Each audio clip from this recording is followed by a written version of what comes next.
that does not solve our problems. Here, we can work on what needs to happen. We can work on being better. We can sit down and we can figure it out, and we can do it together.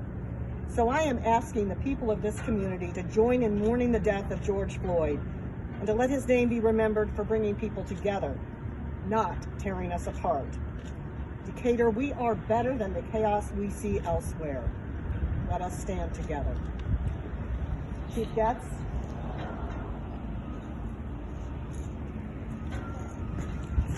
Good morning. I want to thank NAACP and Dr. Janelle Norman for having me here this morning.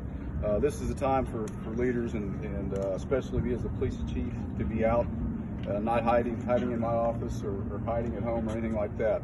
What happened in Minneapolis should never happen. Should never happen. I've been doing this for 21 years.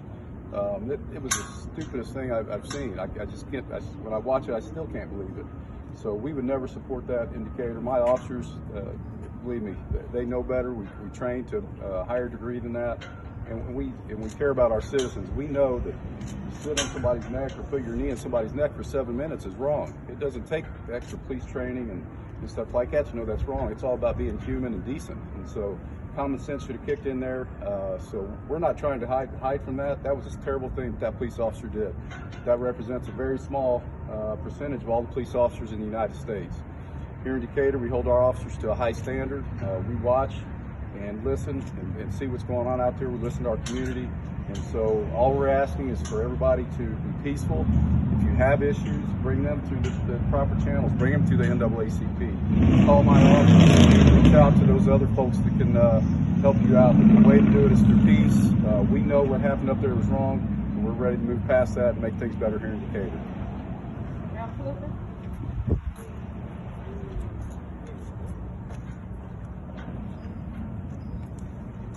Good morning. We all know why we're here. A gentleman named George Floyd was murdered in Minneapolis. And it seems to me that in our day and in our society, we have become so reactive. I think that this situation has gotten everyone's attention, from Minneapolis to Los Angeles to New York, now in Decatur, Illinois. I think it's time that we stop being reactive and start being proactive. Today we are listening, and I hope that the mayor's listening. I hope that the city manager is listening. If we don't do something and do something fast, it's going to get worse than it is today. Decatur is bigger than this. The chief of police is here today. I'm pretty sure if the sheriff was available, he would be here today. We have avenues and we have opportunities to work out our situations and our problems here in our community. None of us, and I mean none of us, advocate violence and looting. And from my own personal opinion, I think that people in Decatur should be very careful who is influencing you when these protests are going on. Not for 1 minute do I believe that the good citizens in Decatur, Illinois, would want to tear up their own places, would want to burn and loot. We have a lot of African American people who work at Walmart, who work at Target, who work in these businesses. We want, and I think what they want, just to be heard. And if we don't start listening very soon, it will get worse before it gets better. Thank you.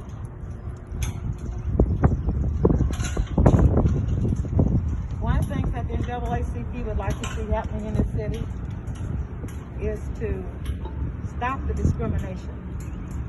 Our children come back from college and they can't find a job. And it's all centered around the color of their skin. We have discrimination going on a regular basis. Sometimes we just try to overlook it, but we have had enough and enough. We are in deep mourning, as well as the nation, over the death of George Floyd. It shouldn't have happened. And you know what's most disturbing? To see officers standing around watching it happen and not intervening. African Americans want to be just as respected as all other people in this nation. And what we will continue to do is to work with the mayor, work with the chief of police, because we want to see Decatur to be the best place that we can be. What some people do not know is that years ago that the NAACP developed a complaint form so that when there would be misbehavior of police officers, citizens had a place to do a complaint. That complaint form is still in existence. Again, we want to thank you today, and we also want to introduce everybody who has come out who wants this community to be a better place. And so, you guys will come one at a time and tell who you are.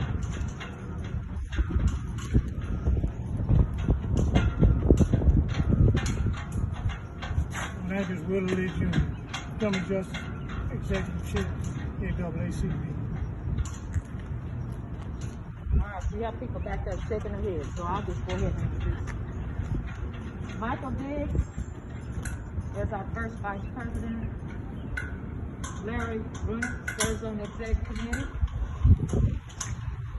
Reverend Walker is known throughout our community, Reverend Thomas Walker. Reverend Virginia Waddell, standing in our community. Okay, we know when you're supposed to be upset, right? Okay. We also have Reverend Marvin Joyner, Mrs. Mildred Bond, who is also our secretary, Mrs. Irma Bennett, who is our treasurer. Anybody else wishing to say a word before we depart? Thank you. Can we ask questions? Sure. Okay, I have a couple. So this could be for anyone who wants to step up and ask. What have been your emotions over the last week? You know, it's been 1 week since George Floyd's death. What has been your overall emotions from that day until now? Especially as we've seen peaceful protests and then what we've seen, like you mentioned, a lot of chaos. What have been those emotions?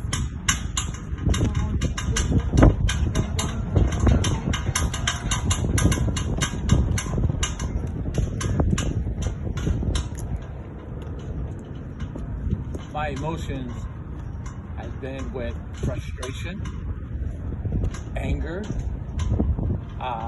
to know that there's still many insensitive people in the world, and it takes all of us to come together and unify and have what we would like to see in our community, in our world. And it takes all of us to be a part of that to make it happen. That's why I'm here today. Do you mind stating and spelling your name for us, just so you have it? My name is Marvin Joyner, M-A-R-V-I-N, J-O-Y-N-E-R. Okay, I have another one. So we hear a lot of, we see it on social media, and we see it with our friends' timeline. How can people, white Americans, black Americans, what can we do? What would you tell them to do at a time like this, where you say the protesting, but what more can we do to help this injustice that we're talking about? As I'm really looking at also white Americans, what can white Americans do to help right now? I think crucial at this point is to respect everybody. See, sometimes we look at the color of the skin and we think negatively about that person just because of the color of the skin. So start giving African Americans a chance to show that we too are human beings. We too have feelings. We too do not want to be discriminated against. We too want people to respect us, and we want you to be able to talk with us. You see, for a long time in this community, people try to have a dialogue with each other. That's kind of faded away right now. But we need to be able to talk to each other and understand each other, because we have those feelings. We know that because we are black that we're going to face some issues that nobody else in this community will face but us. And then when you see the crisis and you see that African Americans are being done wrong, step in, intervene, say something. Just say something.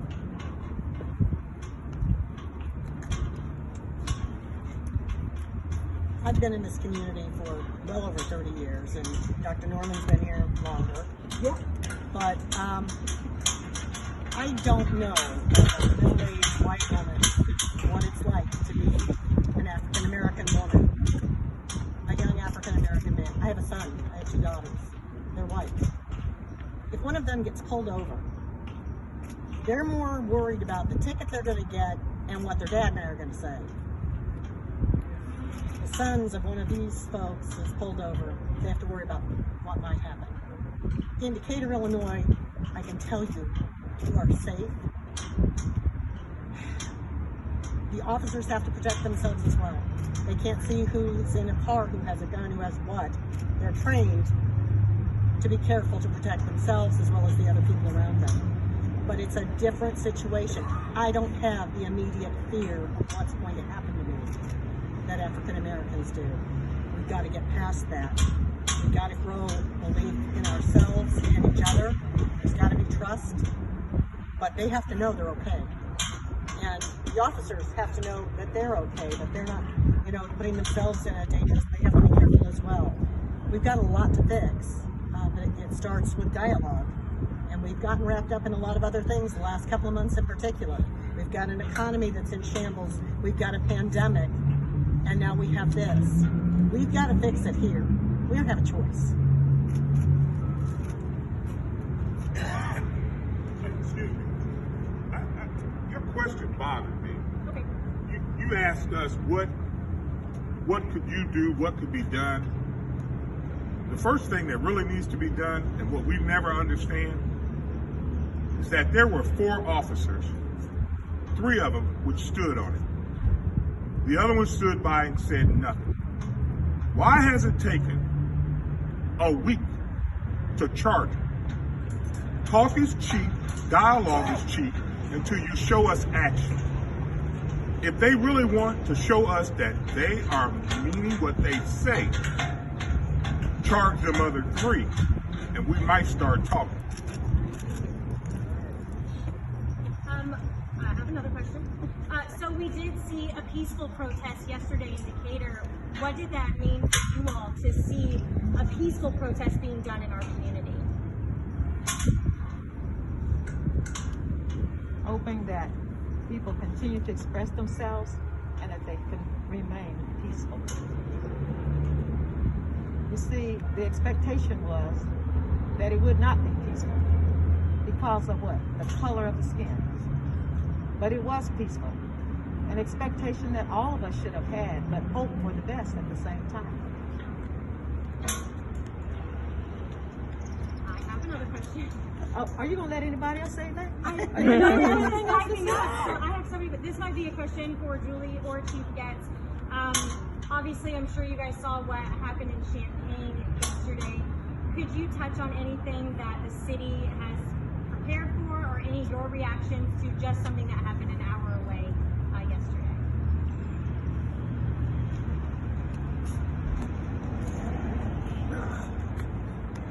Yeah, we're aware of what happened to Champaign, but also happened in Bloomington and Peoria and other places as well. It wasn't just Champaign. We as a police department, we have to prepare for the worst, so we're prepared. I'm not going to tell you what we're doing, but we're out there and we're keeping the city safe as possible with the staff and the equipment and resources we have. So I can tell you that's what we're doing, and we prefer everybody stay home and do things peacefully. The rally at Central Park yesterday, that's what should be done, but it shouldn't be just a one-time thing. People were down there with the rally yesterday and preaching, let's change things, and half them people will probably never hear from again. So it's all about, let's talk about it now, but Reverend Fluker said it, we need to action. So instead of people just talking about and meeting one time, this needs to create some dialogue and fix things instead of just talking about it when something bad happens.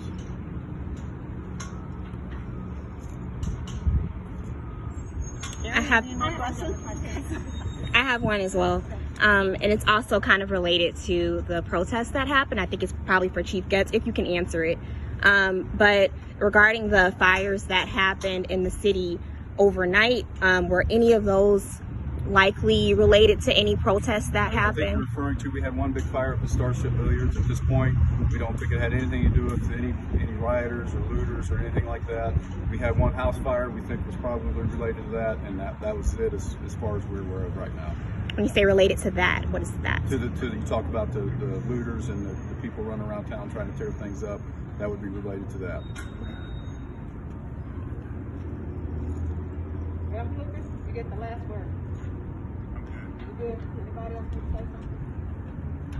Okay, thank you so much.